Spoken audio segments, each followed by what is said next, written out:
What's going on, guys? Welcome back to You Ask, I Dive. And today, we still on episode 5, but moving on to part 3 of Sacred Geometry. But before I even do this dive, okay, I need to make a quick but powerful distinction. I had a lot of people asking me this question and sending me this. I've also been seeing it a lot too, and they'll say that this is the false flower of life and this is the true flower of life, and they'll call this the daisy of death. I'm sorry, but that's wrong. Okay.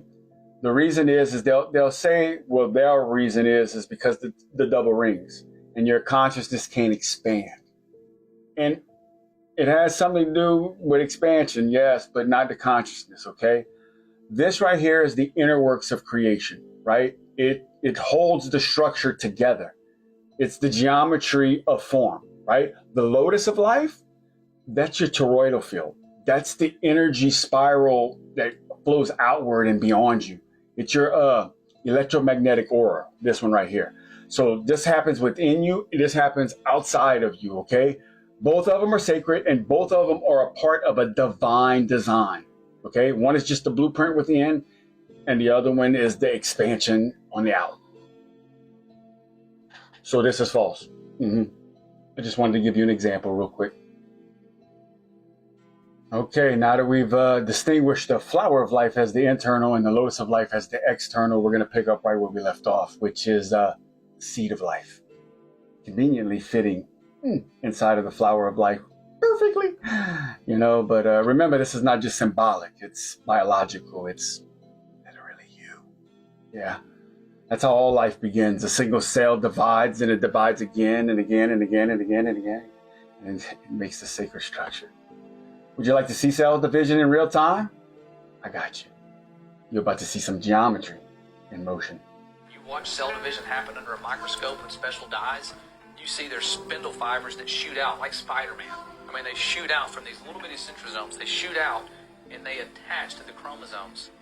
And your chromosomes are like socks. They come in pairs, so there's like a matching pair, and there's all these different matching pairs. And so they line up in the center of your cell, and you can see these spindle fibers grouping. It looks like there's two white glowing hands just grouping up, like shuffling a deck of cards or matching up socks or whatever you want to look at it like.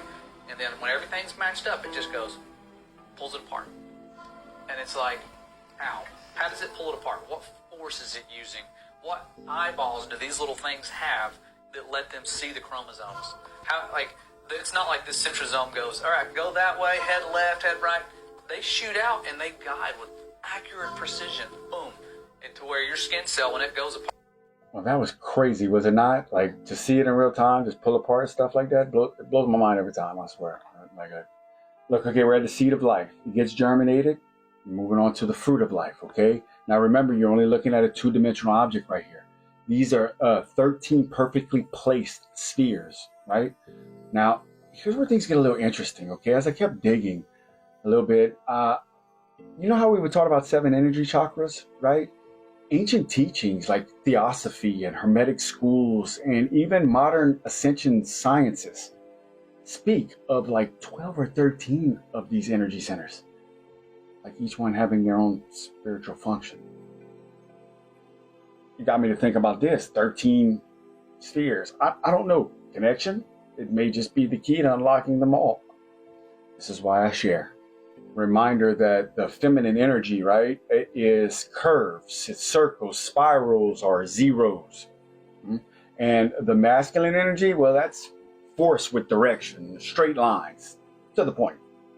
Now, when the feminine energy comes into contact with the masculine energy, 13 lines are drawn through each of the 13 spheres, creating Metatron's cube. Together they form the duality encoded in creation itself. You know, the flow and form, yin and yang, female and male. The binary code that actually mirrors computer processes data, how DNA writes instructions, or how the universe self-organizes itself. And who said math wasn't fun, right? I mean, because it's all of this. It's gender, it's geometry, it's God. It's all wrapped up into one visual language, right? The next evolution, we're going to go inside Metatron's cube because this has to be the key, the master key, right? I mean, this structure holds all 5 plutonic solids. This is the architecture of matter itself. But we're going to save that for the next episode. So from galaxies spiraling into the cosmos to cells dividing in your body, it all obeys the same pattern, the same math, and same sacred geometry. So do me a favor, guys, drop your thoughts into the comment section. And also remember, this is just a conversation, not a lecture. In saying that, stay curious, stay enlightened, and always smile. I love y'all. I'll see y'all in the next one. Later. This is your last chance. After this, there is no turning back. You take the blue pill, the story ends.